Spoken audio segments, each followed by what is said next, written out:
Margaret had always believed that morning coffee was sacred, a quiet moment before the world demanded too much from an 80-year-old woman who had already given everything she had.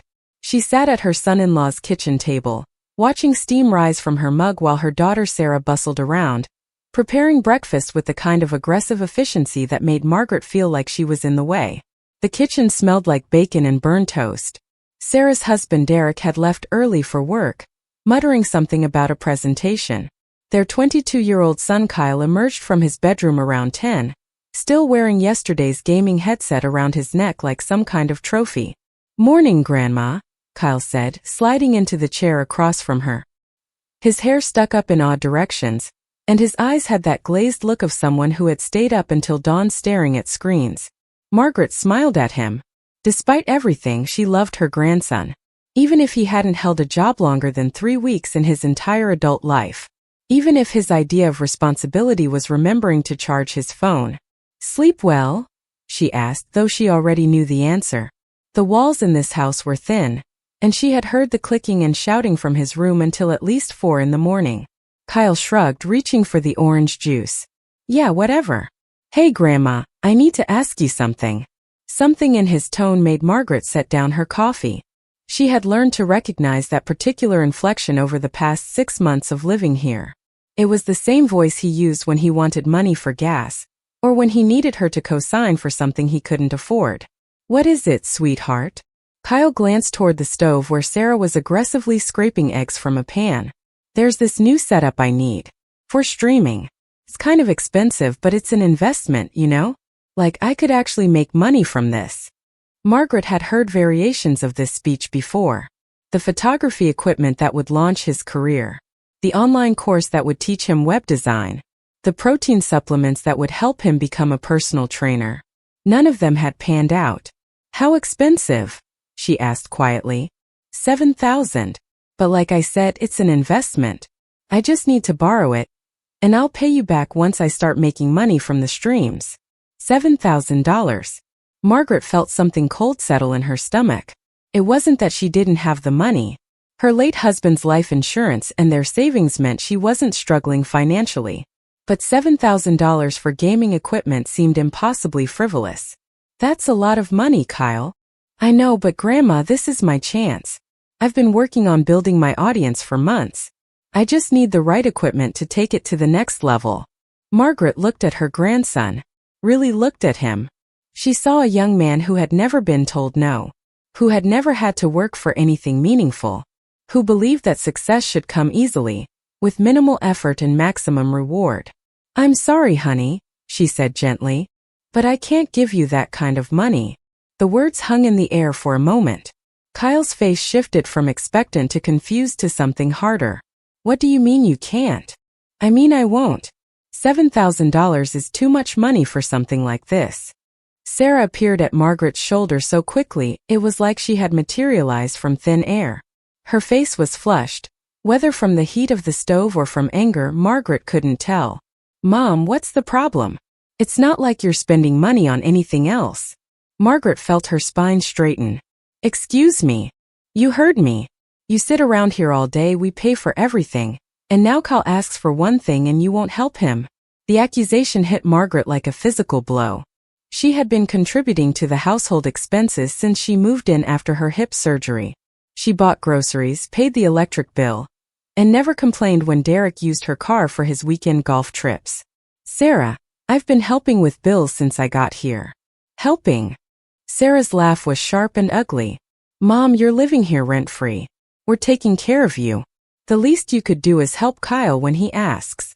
Margaret stared at her daughter.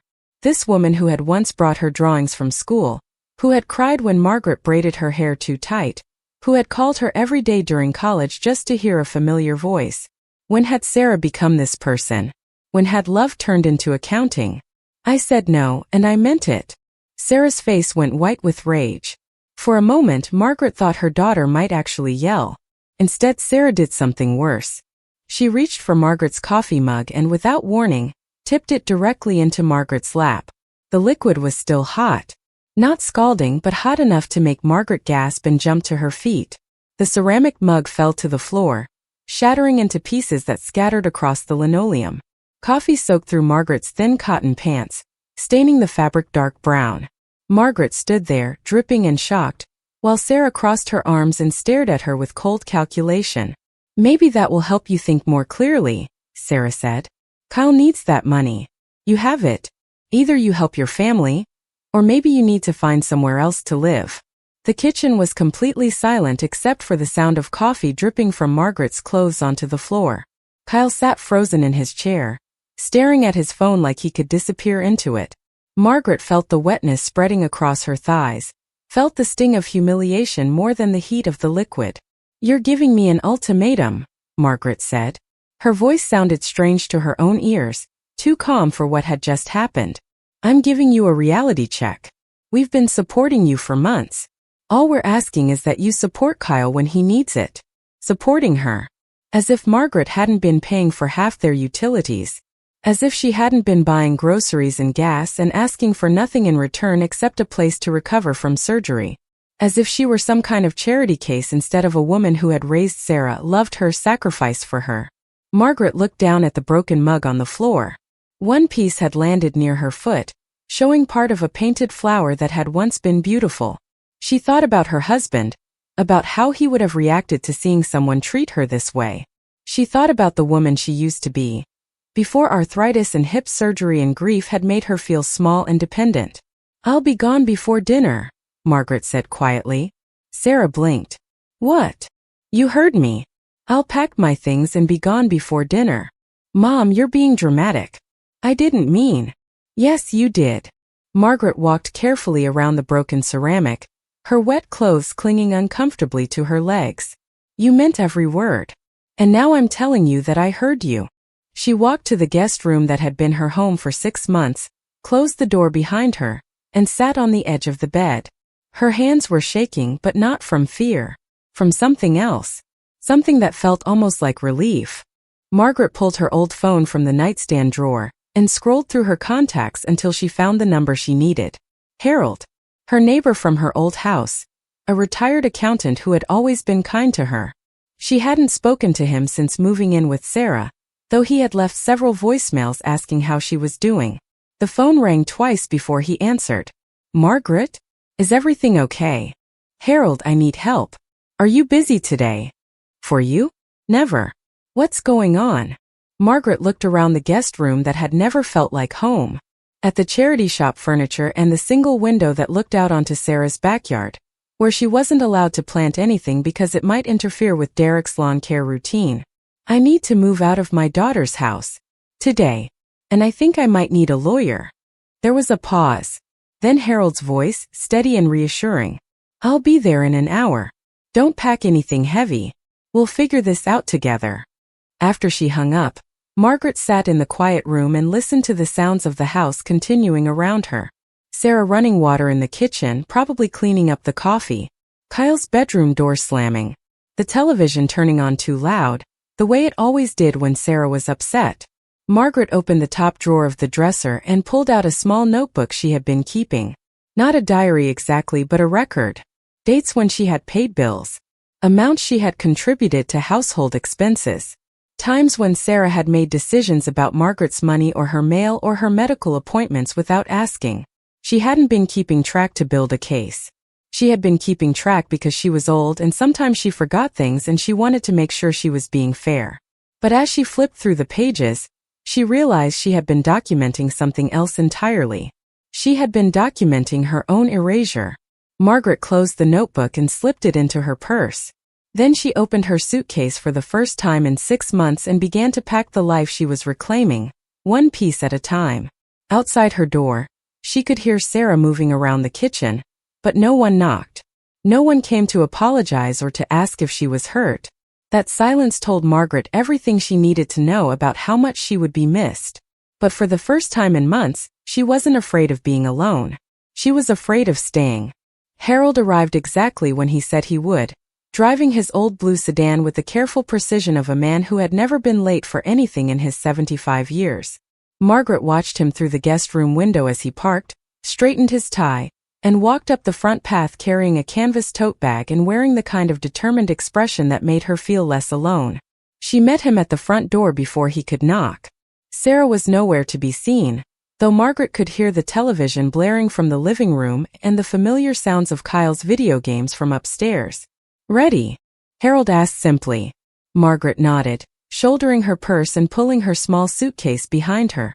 Harold took the suitcase without being asked and guided her toward his car with the gentle efficiency of someone who understood that sometimes leaving required more courage than staying. They drove in comfortable silence for the first few minutes.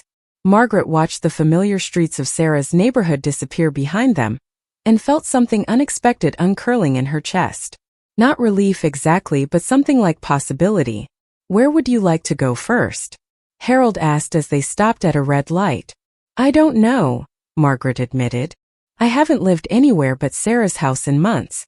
I don't even know what my options are." Harold glanced at her with kind eyes. "Well, let's start with the immediate problem. You need a place to stay tonight. Then we can work on everything else."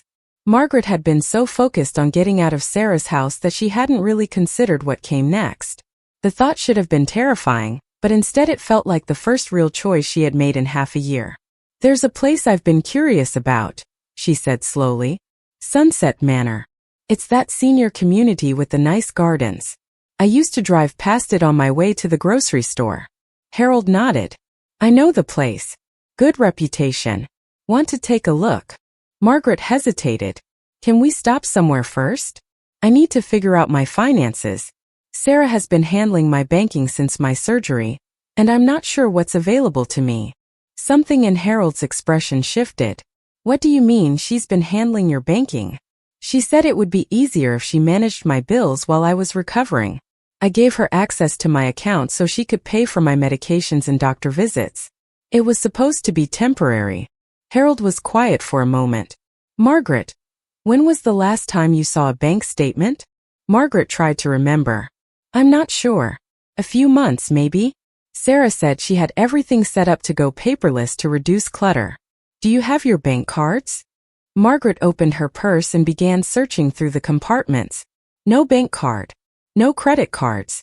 She distinctly remembered having them when she moved in with Sarah, but now there was nothing. "I can't find them," she said, a familiar knot of anxiety forming in her stomach. Harold pulled into the parking lot of a coffee shop and turned off the engine. "Margaret, I want you to think carefully. Has Sarah been making financial decisions without consulting you?" Margaret thought back over the past 6 months. The bills that Sarah said she was paying. The automatic withdrawals that Sarah had set up.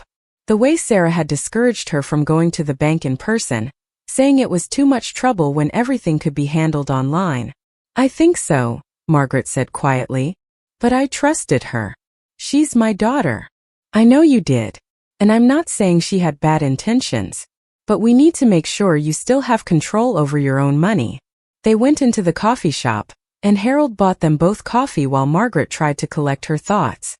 She felt foolish and naive, like an old woman who should have known better. But she also felt something else. Angry. Not at herself, but at the situation she had allowed to develop. Harold sat down across from her with a small notebook and a pen. "Let's start with what you remember. What bank accounts do you have?" Margaret listed what she could remember. Her checking account, where her Social Security and pension were deposited. A savings account with most of her husband's life insurance money. A smaller account that had been set up for household expenses. "Do you remember the account numbers?" Margaret shook her head. "Sarah has all that information. Do you remember your Social Security number? Your maiden name? The name of your first pet?" Margaret nodded. These were things that belonged to her, things that Sarah couldn't take away. Harold made notes as she talked. "Okay, our first stop is the bank. We're going to request new cards and access to your accounts. If there's any resistance, we'll know something's wrong." The bank was busy with the lunch crowd, but the manager, a woman named Patricia, saw them quickly when Harold explained the situation. Margaret felt embarrassed having to admit that she didn't have identification or bank cards, but Patricia was professional and understanding. "This happens more often than you might think," Patricia said as she pulled up Margaret's accounts on her computer. "Let me verify your identity with some security questions." Margaret answered questions about her husband's name, her previous address, and the high school she had attended. Patricia nodded and typed, her expression neutral. Mrs. Collins, I'm showing several accounts in your name. Your checking account has a balance of about $800. Your savings account has been significantly reduced from what it was 6 months ago. Margaret felt her coffee turn to acid in her stomach. Reduced how much? Patricia consulted her screen. You had approximately $45,000 in savings in January. The current balance is $12,000. The number hit Margaret like a physical blow. $33,000. Gone. Where did it go? I'm seeing regular transfers to another account. Large withdrawals for cash. Some payments to credit cards that aren't in your name. Patricia's voice was carefully neutral, but Margaret could hear the concern underneath. Harold leaned forward. Can you print out the transaction history for the past 6 months? I can provide Mrs. Collins with copies of her statements, yes. Margaret sat in stunned silence as Patricia printed page after page of transactions. Car payments she hadn't authorized. Credit card payments for accounts she didn't know existed. Cash withdrawals of $500 at a time, sometimes twice a week. Mrs. Collins, Patricia said gently, do you want to discuss options for securing your accounts? Margaret looked at the papers in her hands. Black and white proof that her trust had been systematically violated. That her daughter had been treating Margaret's life savings like a personal checking account. Yes, she said, her voice stronger than she felt. I want to secure everything. New cards, new passwords, new account numbers if necessary. Harold squeezed her shoulder. We'll also need to discuss reporting this. Margaret looked at him. Reporting it? Margaret, this is elder financial abuse. It's a crime. The word hung in the air between them. Crime. Margaret had been thinking of it as a family problem. A misunderstanding, a betrayal. She hadn't been thinking of it as something that involved police and lawyers in court proceedings. I need time to think about that, she said. Patricia finished setting up new security measures for Margaret's accounts and handed her temporary bank cards. Mrs. Collins, you should know that we're required to report suspected financial abuse to the authorities. Not to pressure you, but to let you know that there are resources available. Margaret nodded, feeling overwhelmed. An hour ago, her biggest concern had been finding a place to live. Now she was looking at evidence that her daughter had stolen $33,000 from her. After they left the bank, Harold drove Margaret to Sunset Manor. The facility was everything she had imagined from driving past it. Well-maintained gardens, a pond with benches around it, and a main building that looked more like a comfortable hotel than an institution. The tour coordinator, a woman named Elena, showed them around without pressure or sales pitches. Margaret saw a library, a crafts room, and small apartments with kitchenettes and private bathrooms. The residents they passed looked content, engaged in conversations or activities. We have both assisted living and independent living options, Elena explained as they walked. Based on what you've told me about your mobility and health, you'd qualify for independent living with optional services. Margaret stopped at a window that looked out over the garden. What would something like this cost? Elena handed her a brochure with pricing information. Margaret studied the numbers, calculating quickly in her head. With her Social Security and pension, she could afford a small unit. Not comfortably, not with money left over for emergencies, but she could manage it. I'd like to put in an application, Margaret said. Elena smiled. Wonderful. I should mention that we do have a unit available immediately if you're in a hurry. The previous resident moved to be closer to family, and it's been cleaned and updated. Margaret looked at Harold, who nodded encouragingly. Could I see it? The apartment was on the second floor, with windows on 2 sides and a small balcony that overlooked the garden. It came furnished with basic pieces, and the kitchenette was bigger than the one in Sarah's guest room. Most importantly, it felt peaceful. I'll take it, Margaret said. Elena looked surprised. Don't you want to think it over? Discuss it with your family. No, Margaret said firmly. This is my decision. Harold helped her complete the paperwork and arrange for the first month's rent and deposit. It would use most of what was left in her checking account, but Margaret felt a sense of purpose she hadn't experienced in months. As they drove back to pick up the rest of her belongings from Sarah's house, Margaret felt her phone buzzing repeatedly. Sarah calling again and again. Margaret turned off the phone and put it in her purse. You don't have to deal with her today, Harold said. You've made enough decisions for one day. Margaret nodded, but she knew that eventually she would have to face Sarah. The conversation about the missing money. The questions about how Margaret had discovered what had been happening. The accusations and justifications and attempts to make Margaret feel guilty for protecting herself. But not today. Today she was moving into her own space with her own keys and her own control over who could come and go. Today she was remembering what it felt like to make choices based on what she wanted, not what someone else expected her to want. Harold helped her pack the rest of her belongings while Sarah stayed locked in her bedroom, refusing to come out. Kyle emerged once to grab a soda from the kitchen, saw the suitcases, and disappeared again without saying anything. Margaret left a brief note on the kitchen counter.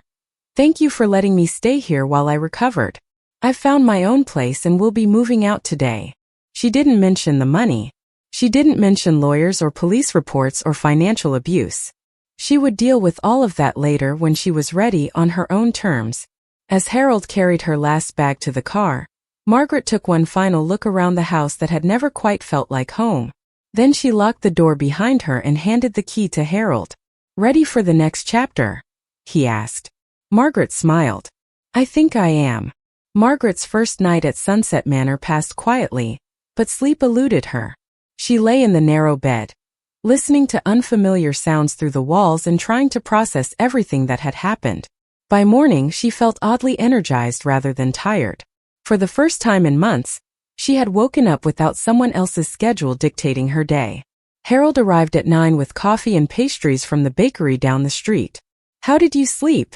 He asked as they sat on her small balcony, watching other residents tend to the community garden below. Poorly, Margaret admitted. But not because I was uncomfortable. I kept thinking about those bank statements. Harold had insisted on making copies of everything before they left the bank yesterday. Now Margaret spread the papers across her small dining table and began going through them systematically, marking each suspicious transaction with a red pen. The pattern became clearer as she worked. Large cash withdrawals that coincided with Kyle's requests for money. Payments to credit cards she had never authorized. Online purchases that she certainly hadn't made. Most damaging of all, a series of transfers to an account labeled S. Collins Household Management that she had never heard of.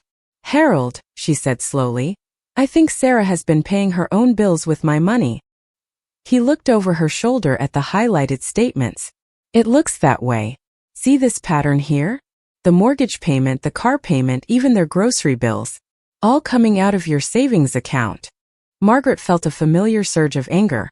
But this time it was clean and focused rather than confused and hurt. She told me she was managing my money to help me. But she was managing it to help herself. What do you want to do about it? Margaret had been thinking about this question all night. I want to talk to a lawyer. I want to understand what my options are. And I want to make sure this never happens to anyone else. Harold nodded. I know someone. Patricia Williams. She specializes in elder law and financial abuse cases. Would you like me to call her? Yes. But first I want to do something else. Margaret walked to the phone and dialed a number she had found in the yellow pages the night before. When someone answered, she took a deep breath. Hello. I'd like to speak to someone about placing my house on the market. Harold raised his eyebrows. Your house? Margaret realized she had never told him about the house. In all the chaos of yesterday, she had forgotten one crucial detail.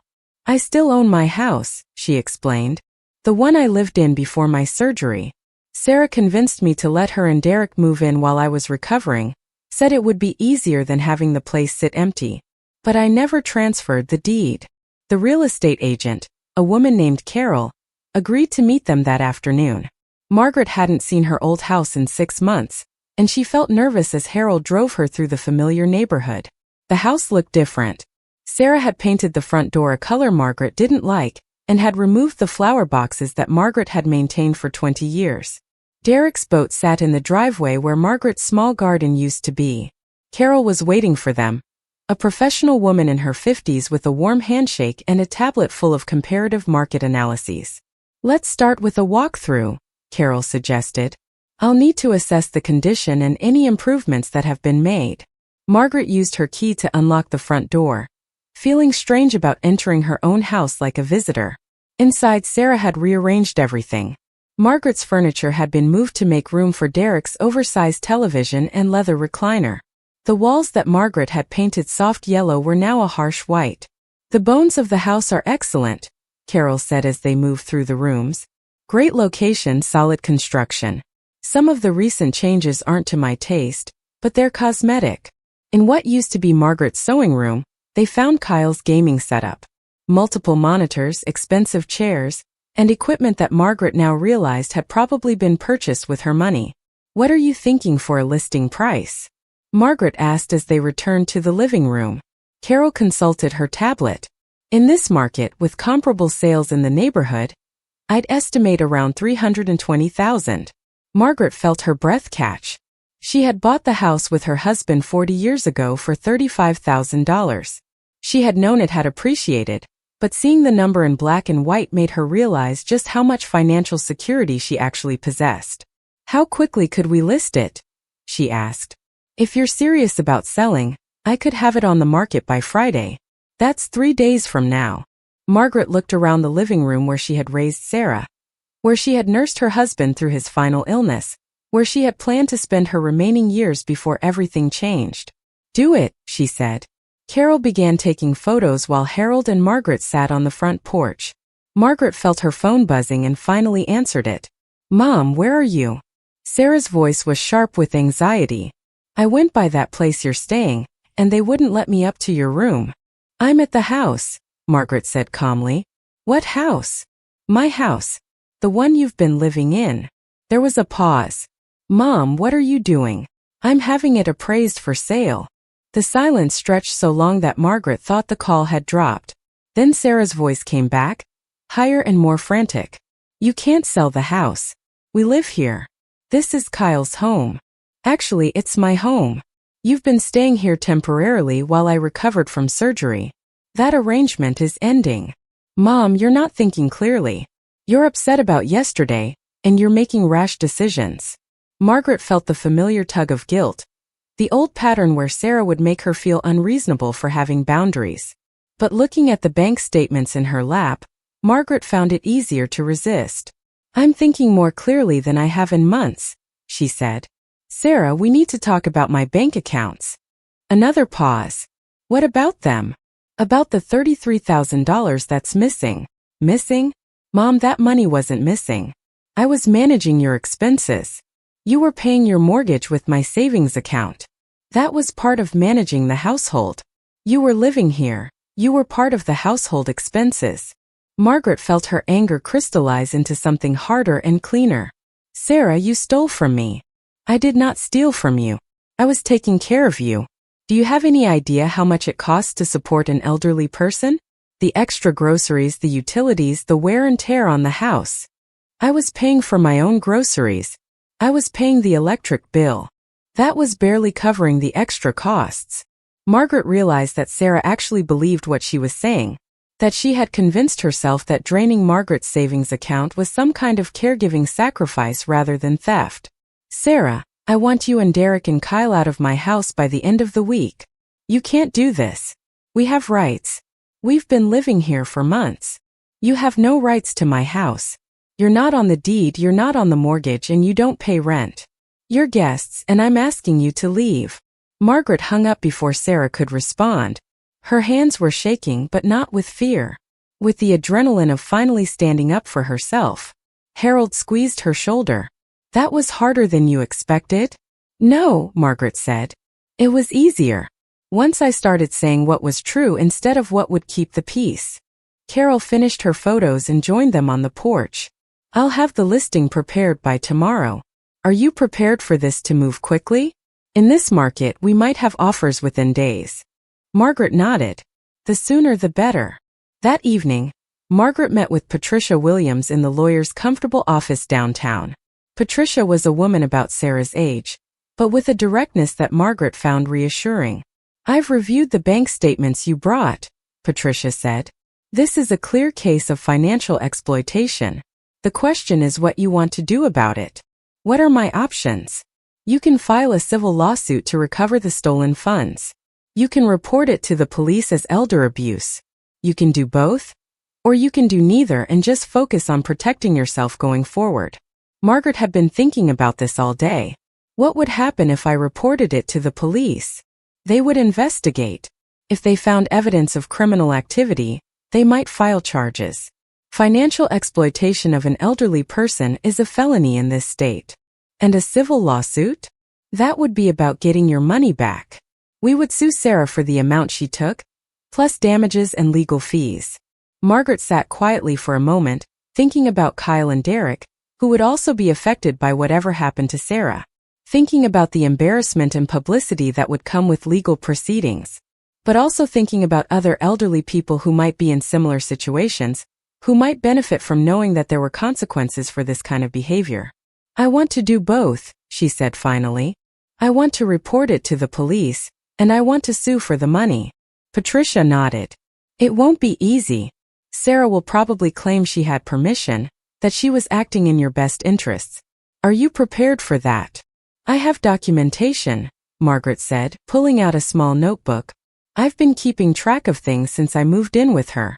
When she made financial decisions without consulting me. When she discouraged me from going to the bank. When she told people I was too confused to manage my own affairs.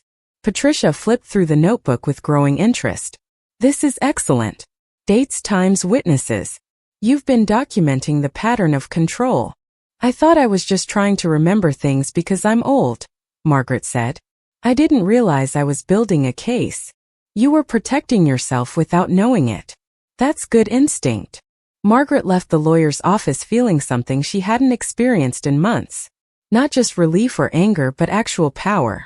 The power that came from having options, from knowing her rights, from understanding that she didn't have to accept being victimized just because the person victimizing her was her daughter.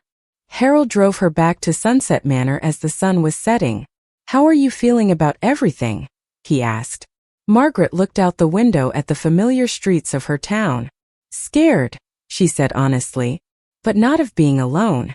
Scared of what I might have accepted if this hadn't happened. What do you mean? I was disappearing, Harold.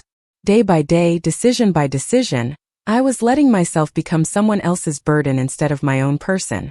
If Sarah hadn't pushed so hard, if she had been more subtle about it, I might have just faded away entirely. Harold parked in front of Sunset Manor and turned to look at her. You're not fading away now. Margaret smiled. No, I'm not. Margaret woke early the next morning, not from anxiety this time but from anticipation. Today she would file the police report and meet with the detective Patricia had recommended. She dressed carefully in her best navy blue dress, and the pearl earrings her husband had given her for their 30th anniversary. If she was going to tell her story to strangers, she wanted to look like someone worth believing. Harold picked her up at 8:30, carrying coffee and Margaret's favorite blueberry muffins from the bakery. Ready for this? He asked as they drove toward the police station. I think so, Margaret said. Patricia said Detective Morrison specializes in financial crimes against elderly people. She said he's kind but thorough. The police station was smaller than Margaret had expected, more like an office building than the intimidating fortress she had imagined. Detective Morrison met them in the lobby, a man in his 40s with graying hair, and the patient demeanor of someone accustomed to working with people in crisis. Mrs. Collins, thank you for coming in. I know this isn't easy. He led them to a small conference room with comfortable chairs and offered them coffee. Margaret appreciated that he didn't make her sit at a metal table in a stark interrogation room like she had seen on television shows. I've reviewed the preliminary information Ms. Williams provided, Detective Morrison said, opening a file folder. But I'd like you to tell me the story in your own words, starting from the beginning. Margaret began with her hip surgery, the move to Sarah's house, and the gradual way her daughter had taken control of her finances. Detective Morrison took notes and asked gentle questions, but mostly he listened. When Margaret finished, nearly an hour later, she felt drained but oddly lighter. Mrs. Collins, based on what you've told me and the documentation you've provided, I believe we have grounds for a criminal investigation. I want to be clear about what that means. Margaret nodded. We'll be looking at charges of financial exploitation of an elderly person, forgery, and possibly identity theft. These are serious felonies. If we find sufficient evidence, the district attorney's office will decide whether to press charges. What happens to Sarah if charges are filed? That depends on several factors. Her criminal history, the amount of money involved, whether she cooperates with the investigation. She could face fines, restitution, probation, or prison time. Margaret felt a stab of pain thinking about Sarah in handcuffs in court, possibly in prison. But then she thought about the bank statements, the systematic theft, the way Sarah had made Margaret feel foolish for wanting control over her own money. "I understand," she said. Detective Morrison assigned the case to a financial crimes investigator and gave Margaret his direct phone number. "This process can take weeks or months," he warned. "Financial investigations require careful documentation. Are you prepared for that?" "Yes," Margaret said, surprising herself with the firmness in her voice. After leaving the police station, Margaret and Harold drove past her old house.